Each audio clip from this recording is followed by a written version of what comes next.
बिस्मिल्लाहिर्रहमानिर्रहीम, अस्सलाम वालेकुम। मैं हूं डॉक्टर अहमद इजाज़, मिलिया क्लिनिक्स अहमदाबाद से। आज हम बात करेंगे ऑटो इम्यून डिसऑर्डर के बारे में, और उसके बाद हम आपको ये बताएंगे कि एक एक करके जो डिजीज़ हैं उन पर हम डिस्कस करेंगे।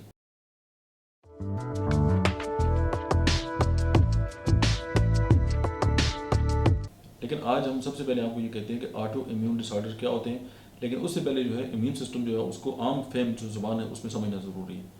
इम्यून सिस्टम हमारे जिस्म के अंदर एक ऐसा हमारा डिफेंस सिस्टम है। आप ऑटोमेटिक जो है उसको डिफेंस सिस्टम कह लें कि जब बाहर से कोई हमला आवर, जैसे कोई बैक्टीरिया है, कोई वायरस है, वो हमारी बॉडी के ऊपर जो है जो अटैक करते हैं, हमारी बॉडी के अंदर एंटर होता है, तो हमारा जो जिस्म है उसके खिलाफ जो है वो एंटीबॉडीज़ बनाता है और वो उसको किल करती है। किसी भी वजह से जब हमारा जो इम्यून सिस्टम है वो जो वायरस का जो दुश्मन है उसको जज करना जो है वो उसके लिए मुश्किल हो जाता है, और हमारा इम्यून सिस्टम जो है वो अपने आप को जो है यानी अपने जिस्म को जो है वो खुद जब मारना शुरू कर देता है, तो उसके नतीजे में बहुत सारी जो बीमारियां हैं वो आती हैं। तो उसको हम वो जो एक लिस्ट है बीमारियों की, उसको हम कहते हैं ऑटो इम्यून डिसऑर्डर या ऑटो इम्यून डिजीज़। अब ये जो ऑटो इम्यून डिजीज़ हैं, ये इसका ताल्लुक टोटल जो है वो इम्यून सिस्टम के साथ है। और अगर हम अपना इम्यून सिस्टम जो है इसके अंदर जो ख़राबी है इसको ठीक जो है वो करने के काबिल हो जाएं, तो हम बहुत सारी जो ऑटो इम्यून डिजीज़ हैं उनको जो है वो मतलब रिकवर करने के काबिल हो सकते हैं। पहली बात तो इसमें एक नुक्ता ये समझ लेना चाहिए। और आज हम ऑटो इम्यून डिसऑर्डर के सिलसिले में जिस बीमारी के बारे में बात करेंगे उसका नाम है एक्लेजिया। अब एक्लेजिया जो है वो उसकी तरफ जाने से पहले मैं आपको ये कहता हूँ कि हमारा जो यूट्यूब चैनल है डॉक्टर अहमद इजाज़ ऑफिशियल, उस पर प्ले लिस्ट बनी हुई है मुख्तलिफ बीमारियों के हवाले से, जैसे मदर टिंचर के हवाले से है, जैसे मुख्तलिफ बीमारियाँ हैं उनके हवाले से है, उनके ट्रीटमेंट के हवाले से है, फोबियाज़ के हवाले से है, बेच फ्लावर मेडिस के हवाले से है, बॉल नसोट के हवाले से है, और व्लॉग्स हैं कुछ उस पर, और उसमें मल्टीपल जो है वो क्लिनिकल टिप्स हैं। तो हर एक की अलग अलग जो है वो प्ले लिस्ट बनी हुई है।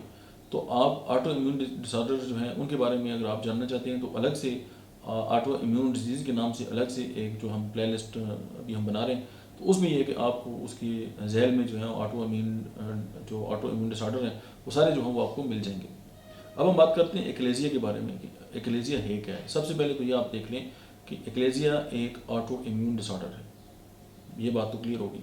अब इसमें होता क्या है कि जिसमें जो ऑटो इम्यून डिसऑर्डर एक्लेजिया है उसमें होता क्या है कि जो खुराक है वो हलक से मैदे तक नहीं जा पाती, यानी कि जो गज़ा है उसको निगलना जो है वो मुश्किल हो जाता है, चाहे वो गज़ा जो है वो ठोस शक्ल में हो, चाहे जो है वो माया की शक्ल में हो। तो यानी कि गज़ा जो है वो आपके मुंह से लेके आपके स्टमक तक जा ही नहीं सकती।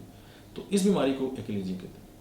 अब इसकी जो रूट काज है वो क्या है, जैसे कि अभी रिसर्च जारी है कि इसके रूट काज का पता चल जाए, लेकिन हमारी जो खुराक की नाली है जिसे एसोफेगस कहते हैं, उसकी जो नर्व उसको कंट्रोल करता है उसके अंदर जो है वो डैमेज हो जाती है। अब जब वो डैमेज होती है तो उसके नतीजे में जो है वो जो खुराक की नाली है वो फैल जाती है और डायलेट हो जाती है, और उसके साथ ये हो कि वो पैरालाइज हो जाती है। अब पैरालाइज का मतलब क्या है, वो कमज़ोर हो जाती है, उसकी जो मूवमेंट है उसके अंदर जो मतलब है कि जो क्वालिटी है उसका जो काम है बेसिकली वो अपना काम जो है वो प्रॉपर नहीं कर सकती।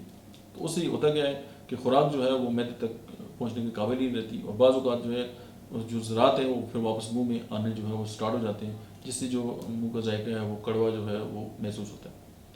अब कुछ लोग इसको जो है वो गैस्ट्रो एसोफेगस रिफ्लक्स डिजीज़ के साथ जो है वो थोड़ा सा मतलब है कि क्या कहते हैं मिसडायग्नोज कर लेते हैं, या उसको इसके सिम्टम्स को उसके साथ मिला लेते हैं, लेकिन ऐसा नहीं है।